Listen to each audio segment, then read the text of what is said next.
C'était l'un des souhaits les plus ardents de M. Zelensky.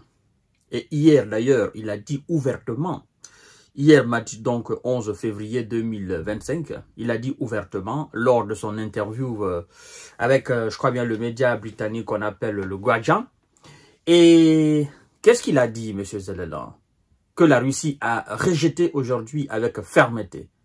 En fait, vous savez, l'objectif de M. Biden, en envoyant les troupes de M. Zelensky et les mercenaires formés dans les pays occidentaux pour les épauler sur le terrain, plus les vétérans de guerre des différentes armées européennes, mais aussi américaines, hein, était de s'accaparer d'une portion du territoire, bon, grande portion, puisque la Russie, elle est très très grande. On ne peut pas dire que les hommes de M. Zelensky et ses mercenaires étaient partis pour prendre au moins 500 000 km², ou voire même 100 000 km² en territoire russe. Mais l'objectif était de s'emparer quand même d'une bonne portion du territoire russe et de commencer à faire pression sur M. Vladimir Poutine, hein, afin qu'il puisse retirer ses hommes dans l'est de l'Ukraine, ou voire même si on peut faire entrer ces territoires alors occupés par les soldats ukrainiens dans une forme de négociation, genre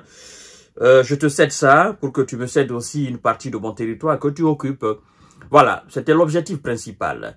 Et donc, M. Volodymyr Zelensky, il a affirmé hier, il a déclaré officiellement que il était prêt pour une négociation afin d'échanger des territoires. Donc, pour lui, c'est quelques kilomètres carrés que ces hommes occupent aujourd'hui sur le territoire russe peuvent être échangés contre aussi des territoires. Il est allé même citer la Crimée, il a cité l'Orange, il a cité quelques territoires encore. Mais je m'attendais quand même à une réponse ferme de la part de la Russie. Et je me disais d'ailleurs que Zelensky, il était dans un rêve, parce que la Russie ne va jamais accepter cela. Bon, cette information, je l'avais reçue tard hier nuit, et donc je ne pouvais plus faire une émission.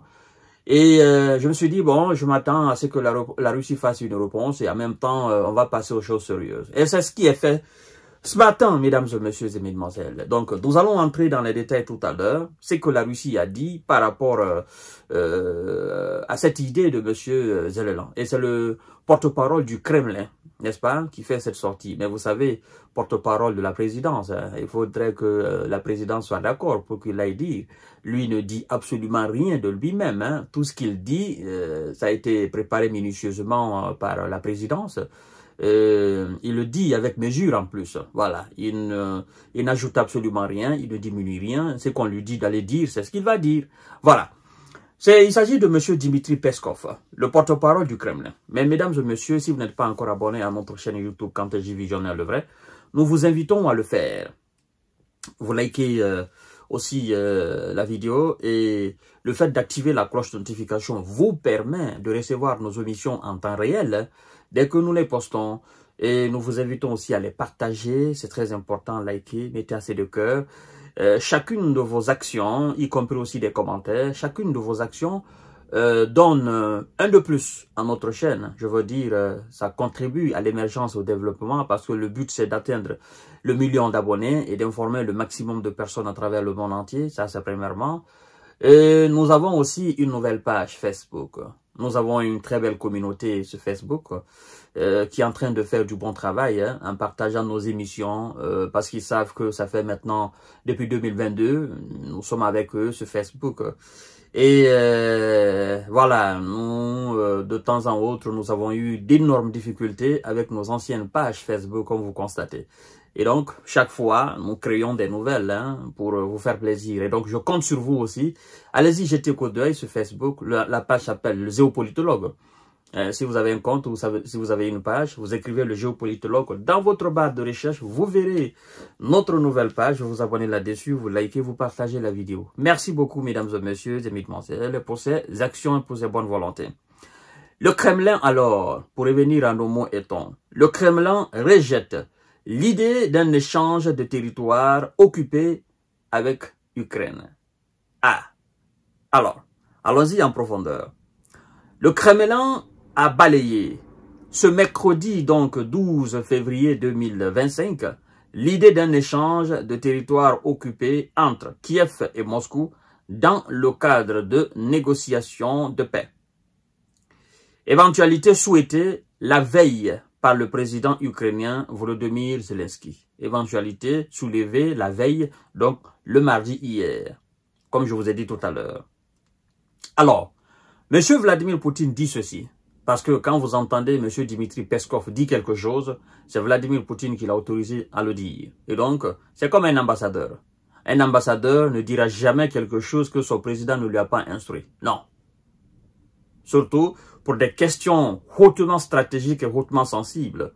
Il se concerte d'abord avec la présidence, le gouvernement, son ministre des Affaires étrangères, surtout sur des questions très importantes, à des moments, à des périodes très chaudes.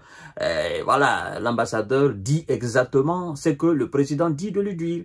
Parce que il est le représentant légal de son peuple auprès d'un autre peuple. C'est-à-dire, il est le porte-message. Donc, Monsieur Dmitri Peskov, il est le porte-message de la Russie, de la présidence russe. Vous voyez, mesdames et messieurs. Ah, c'est du haut niveau. Hein. C'est pourquoi je dis, Vladimir Poutine dit donc.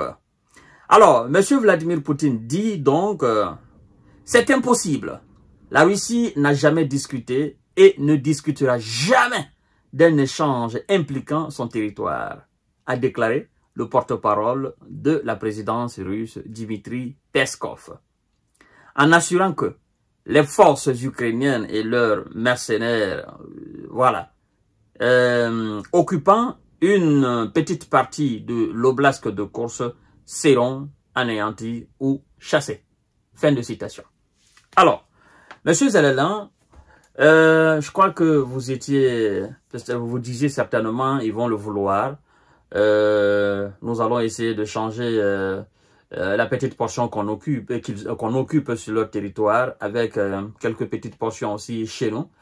Mais la Russie vous dit, c'est impossible. Nous allons les chasser. Il n'y a pas de négociation possible. Il n'y aura pas d'échange de territoire entre vous et nous. Non, non, non, non, non, non. Ça, c'est hors de question. Vous savez, M. Zelensky, pourquoi la Russie dit cela? Je vous explique. Par le passé, la Russie n'a jamais négocié son territoire contre qui? L'Allemagne nazie de M. Adolf Hitler, qui a envahi la Russie. Il n'y a pas eu d'échange de territoire. Non. Ils les ont chassés. L'armée allemande a été chassée sur le territoire russe. Napoléon, qui a envahi la Russie, a été chassé. Ils ont perdu en Russie. Et donc, aujourd'hui, négocier avec vous, non. Non, non, non, non, non, non, non, non, non. La Russie se dit, Vladimir Poutine se dit non. Ça sera la pire humiliation que j'ai jamais eue durant toute ma vie. Non. Je ne le ferai pas. Le peuple russe n'acceptera pas cela. Ce serait une défaite immense pour moi. Il y a deux choses. Soit les forces de M. Zelensky et ses supplétifs, les merceaux, continuent jusqu'à Moscou. Ils prennent toute la Russie. Ou on les chasse. Ah oui, c'est les deux choses. Soit eux, ils gagnent sur nous, ou nous, nous gagnons sur eux. Ça reste dans l'annal, ça reste dans l'histoire. Mais il n'y aura pas d'échange. Il n'y aura pas d'échange. Ne rêvez même pas. Monsieur Zelensky, donc je pense que ça c'est clair. Mesdames et messieurs et mesdemoiselles, voici donc ce qui s'est passé entre Monsieur Zelensky et la partie russe sur la question d'échange de territoire. Je vous reviens tout à l'heure pour notre série d'informations décortiquage. Merci beaucoup.